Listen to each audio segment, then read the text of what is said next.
আসসালামু আলাইকুম প্রিয় শিক্ষার্থীরা, যাদের স্বপ্ন হচ্ছে রাজশাহী ইউনিভার্সিটি এবং গুচ্ছ তাদের জন্য কিন্তু ইংলিশ কিন্তু খুবই গুরুত্বপূর্ণ। অর্থাৎ স্পেশাল ইংলিশ ক্লাস 1 তোমাদের দেখানোর চেষ্টা করব। যদিও রাজশাহী গুচ্ছের জন্য আলাদা ভিডিও দিব। কালকে একটা পোল দিয়েছিলাম, ওইখানে তোমাদের জিজ্ঞেস করেছিলাম তোমরা কোন বিষয়ে ভিডিও চাও।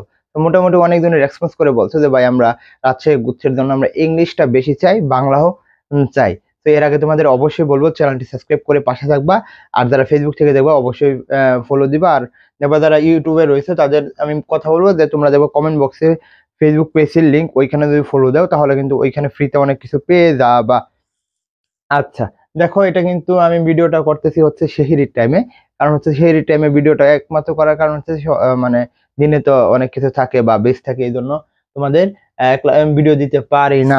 তো আমি এখানে যদি প্রথম যে এটা দেখি, part at dash his friends in tyres, অর্থাৎ সে কি হয়েছিল, বিচ্ছিন্ন হয়েছিল কোথা থেকে, তার বন্ধুদের কাছ থেকে। কিভাবে? কান্না বিজড়িত অবস্থায়। যদিও আজান মানে আজান দিচ্ছে না এখানে, ওই যে সেহরি খাওয়ার সময় শেষ এরকম শব্দ হতে পারে, তো কিছু মনে করিও না। তাহলে দেখো কি বললাম, হি parted dash his friends in in tyres. তাহলে কি, সে তার বন্ধুদের থেকে বিচ্ছিন্ন হয়েছিল, মানে ত্যাগ করেছিল, বা এক জায়গা থেকে আরেক জায়গায়, যেটাকে বলা হয় কান্না বিজড়িত ভাবে। তো এটার সাথে কি হয়? পার্ট উইথ হয়, পার্ট ফ্রম হয়, পার্ট টু হয়, না পার্ট ইন হয়? বিচ্ছিন্ন হওয়ার ক্ষেত্রে কি হয়? আশা করি তোমরা বুঝে ফেলছো। এটার উত্তর হবে কি পার্ট ফ্রম। এটার উত্তর হবে কি পার্ট ফ্রম। তো পার্ট ফ্রম মানে বিচ্ছিন্ন হওয়া। তাহলে কি, হি parted from his friends in tyres, অর্থাৎ সে তার বন্ধুদের থেকে বিচ্ছিন্ন হয়েছিল। পার্ট ফ্রম অর্থাৎ বিচ্ছিন্ন হওয়া, পার্ট ফ্রম অর্থাৎ কি বিচ্ছিন্ন হওয়া। দেখো ইউটিউব চ্যানেলে অনেক ধরনের গাইডলাইনমূলক ভিডিও দিতে পারে, কিন্তু গাইডলাইনমূলক ভিডিও থেকে তোমাদের সবচেয়ে বেশি কাজে লাগবে সেটা হচ্ছে ক্লাস ভিডিও। কারণ হচ্ছে ক্লাস দিন শেষে কিন্তু তোমাকে পরীক্ষা দিতে হবে এবং ওইখানে পেতে হবে, আবেগ দিয়ে কিন্তু সবকিছু হবে না। তো গাইডলাইনমূলক ভিডিও অবশ্যই দরকার, কিন্তু ক্লাস ভিডিওগুলো কিন্তু আরো বেশি দরকার। অবশ্যই তোমরা বলবো যে শেয়ার করে তোমাদের টাইমলাইনে রেখে দেবা, যাতে তোমরা পরবর্তীতে লাস্টে তোমরা গিয়ে এইগুলো ভিডিও দেখতে পারো। তো দেখো, my friends always goes home dash food. তার মানে আমার বন্ধু কি সর্বদাই কি কোথায় যায়? পায়ে হেঁটে তার বাসায় যায়। তাহলে আমাদের এখানে প্রিপজিশনটা কি হয়? আমাদের জানি কি প্রিপজিশন অর্থাৎ খুবই গুরুত্বপূর্ণ। যদি তুমি বিগত সালের প্রশ্নগুলো পড়ো তোমার কিন্তু ওইখান থেকে কমন পড়বে।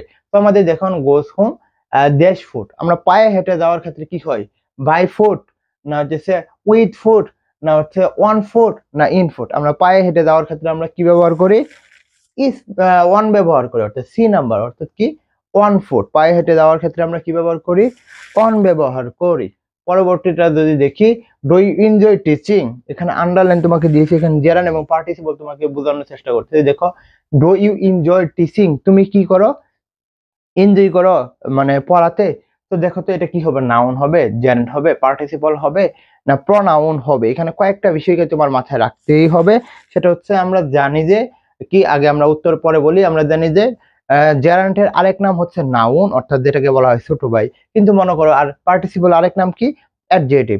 তো মনে রাখিও, যদি জেরান্ট মনে করো এটা উত্তর হলো জেরান্ট, তো আমাদের আছে নাউন। আমরা যদি জানি যে জেরান্টের আরেক নাম নাউন, তাহলে আমাদের নাউন কেন নিব না? যদি দুইটা একসাথে থাকে, অর্থাৎ নাউন জেরান্ট একসাথে থাকে, তাহলে মনে রাখিও তুমি জেরান্টটাই নিবা।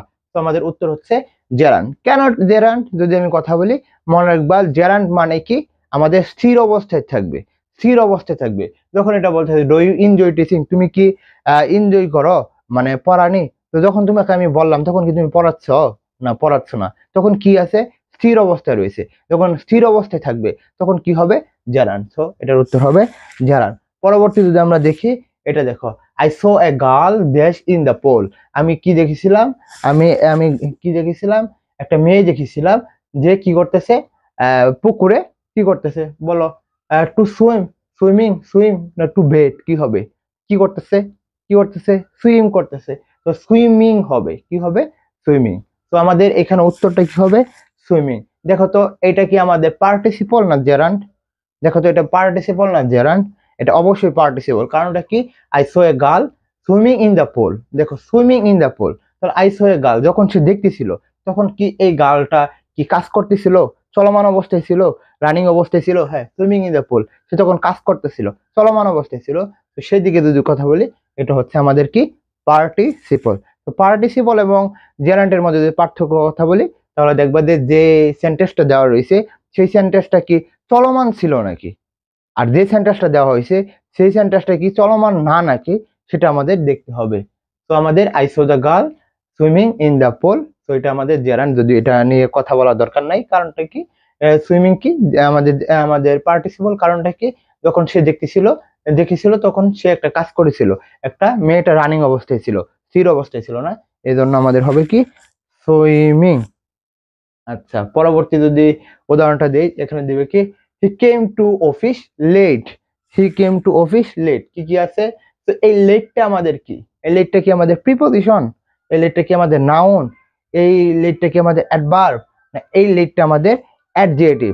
আবার বলতেছি কি, এটা কি প্রিপজিশন, এটা কি নাউন, এটা কি অ্যাডভার্ব, না হচ্ছে আমাদের অ্যাডজেটিভ। দেখো তো late, he came to office, he came to office, he came to office, সে কি এসেছিল অফিসে, কিভাবে, কখন, কোথায়। আমরা জানি কি অ্যাডভার্বকে প্রশ্ন করলে আমরা অ্যাডভার্বকে কিভাবে প্রশ্ন করতে পারি, কখন, কোথায়, কিভাবে দ্বারা প্রশ্ন করতে পারি। হি কেম টু অফিস, সে এসেছিল কখন, লেট, দেরিতে। যখন লেট দেরিতে, তখন আমরা কি একটা সময়কে বোঝাই, কখন এসেছিল, দেরিতে এসেছিল, তো আমাদের উত্তরটা কি হয়ে যাবে, অ্যাডভার্ব হয়ে যাবে। আবার বলতেছি অ্যাডভার্ব, তুমি অনেক কিছু আমাদের অ্যাডভার্বের নিয়ে একটা ক্লাস নিব ইনশাআল্লাহ দেখি। অ্যাডভার্বকে চেনার জন্য আমরা তিনটা বিষয়কে হাইলাইট করি, একটা হচ্ছে যে কি কখন, কোথায়, কিভাবে দ্বারা যখন আমরা ভার্বকে প্রশ্ন করি, যখন উত্তর পেয়ে যাই তখন আমাদের হয় কি অ্যাডভার্ব। আচ্ছা, যাদের স্বপ্ন হচ্ছে রাজশাহী ইউনিভার্সিটি, জিএসটি, কুমিল্লা এবং খুলনা বিশ্ববিদ্যালয়, তারা কিন্তু আমাদের এখানে ক্লাস প্লাস এক্সাম বেস পেয়ে যাবা। আমরা কিন্তু ক্লাস বেস যে 750 টাকা ছিল, এটা আমরা কমিয়ে এনে তোমাদের 500 টাকা করা হয়েছে। এটা হচ্ছে আমাদের 500 টাকা করা হয়েছে ক্লাস প্লাস এক্সাম বেস। আর শুধুমাত্র যারা এক্সাম বেসে ভর্তি হতে পারো, যারা মানবিক বিভাগ পরিবর্তন, কমার্স এবং অবাণিজ্য, তারা কিন্তু আমাদের এক্সাম বেসে ভর্তি হতে পারো মাত্র কত 250 টাকায়, কত 250 টাকায়। যে হোয়াটসঅ্যাপ নাম্বারটা দেখতেছো, এই হোয়াটসঅ্যাপ নাম্বার আমাদের নক দিলেই তোমাদের কিন্তু আমরা বলে দিব। আর যারা ক্লাস সহকারে ভর্তি হতে চাও তারা কিন্তু 500 টাকা দিয়ে ভর্তি হতে পারবা। আমাদের যেগুলো ক্লাস হয়ে গেছে তোমরা ওইগুলো পেয়ে যাবা, সমস্যা নাই। আচ্ছা, এগুলো হচ্ছে আমাদের ক্লাস এবং এক্সাম বেসের বিষয়গুলো। পরবর্তী স্লাইডে আমরা চলে আসি, দেখো খুবই গুরুত্বপূর্ণ, কি fill in the gaps, tell me they told you about it, সে বলতেছে আমাকে বলো দেশ। আচ্ছা, তোমাদের উত্তরটা এটা দেখায়, এখানে কি হবে, tell me they told you about it, মানে সে বলতেছে কি আমাকে বলো এই বিষয়ে তোমাকে কে অবগত করেছে, কে বলেছে। তো এখানে আমাদের কি হোম হবে, হোস হবে, হো হবে, না দ্যাট হবে। আমি কিন্তু আমাদের পেট বেসের কথা একটা বলছি যে তোমাদের হো, হোম, হোস এগুলো নিয়ে কিন্তু একটা ক্লাস দিব যাতে তোমাদের কনফিউশন না থাকে। দেখো তাহলে কি হবে, দেখো এখানে প্রথম যদি দেখে টেল মি, এই টেল মি, মিটা কি একটা ব্যক্তিবাচক। তো ব্যক্তিবাচকের ক্ষেত্রে আমরা কি জানি, শব্দ হচ্ছে, কারণ হচ্ছে যে সেই টাইমের মানে বলতেছে সেই খাওয়ার সময় শেষ এরকম। তো এখানে দেখো যে মি আছে, মি কি একটা ব্যক্তিবাচক, মি একটা ব্যক্তিবাচক। আমরা জানি কি হো, হোম, হোস এগুলোর ক্ষেত্রে ব্যক্তিবাচকের ক্ষেত্রে কি ব্যবহৃত হয়, হো ব্যবহৃত হয়। তো আমরা এখানে কি নিব, হো নিব। আরেকটা নিয়ম যদি আমরা দেখি, যে আমরা ব্যক্তিবাচকের আগে যে এইখানে যে ব্র্যাকেটটা থাকবে, এই ব্র্যাকেটের পরে যদি সরাসরি একটি ভার্ব আসে, প্রথম ব্যক্তিবাচক এরপর ভার্ব আসে, হোর পরে কিন্তু ভার্ব আসে, তখন আমরা কিন্তু এই হোটা নেই। তো দেখো টেল মি ব্যক্তিবাচক, এবং কি কি হচ্ছে ফিলিং দ্য গ্যাপস এর পরে সরাসরি ভার্ব আছে, তো সেই হিসেবে আমরা নিব কি হো। হো কখন নিব, দেখবো ব্যক্তিবাচক, এবং হোর পরে কি আমরা হো নেওয়ার পরবর্তীতেই কি আমাদের ভার্ব আছে নাকি সেটা আমাদের দেখলে কিন্তু বুঝতে পারবো এটা হো। অবশ্যই এটার উপর একটা ক্লাস নিতে হবে হচ্ছে। আচ্ছা, আমাদের এক্সাম বেসের আরো রুটিন আমরা দেখতে পারতেছি, যারা ভর্তি হতে চাও দ্রুত ভর্তি হয়ে যাও। আচ্ছা, সকল এক্সাম বেসে এখানে বিষয়গুলো দেখতেছি, দেখো পরে কি লিখছে। আচ্ছা, এখানে হয়ে গেছে, the UN envoy came to Bangladesh on a dash visit। তো আমরা এখানে যদি দেখি, অর্থাৎ এখানে বলা হয়েছে যে ইউএন এর যে ইনবয় মানে রাষ্ট্রদূত বাংলাদেশে এসেছিল কয়দিনের জন্য, কয়দিন ভিজিট করেছে, at 3 days, 3 days, at 3 day, না হচ্ছে 3 day। এটা হচ্ছে একটা হাইপেন যুক্ত কি হয়েছে, হাইপেন যুক্ত বিষয়।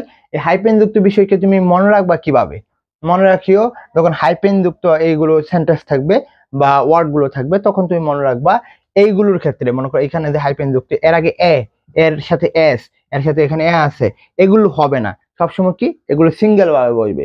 অর্থাৎ সেই হিসাবে আমরা নিব কি 3 ডে, আমরা কি নিব 3 ডে, আমরা কি নিব 3 ডে। বুঝতে পারলাম? যখন হাইপেন যুক্ত থাকবে তখন আমাদের এগুলোর সাথে এস, এর আগে এগুলো হবে না, জাস্ট সিঙ্গেল ভাবে যে 3 ডে এটাই হবে, 2 ডে এগুলো হবে। তো বুঝাতে পারছি আশা করি। তো আশা করি তোমাদের বোঝাতে পারছি, একটা এসে পড়ছে। তো আশা করি তোমাদের ক্লাসটা ভালো লাগবে। যদি ক্লাসটা ভালো লাগে অবশ্যই তোমাদের বলবো চ্যানেলটি সাবস্ক্রাইব করে পাশে থাকবা, এবং তোমাদের কেমন লাগলো অবশ্যই কমেন্ট বক্সে জানিয়ে দিবা। এই বলে আমি শেষ করছি। আসসালামু আলাইকুম।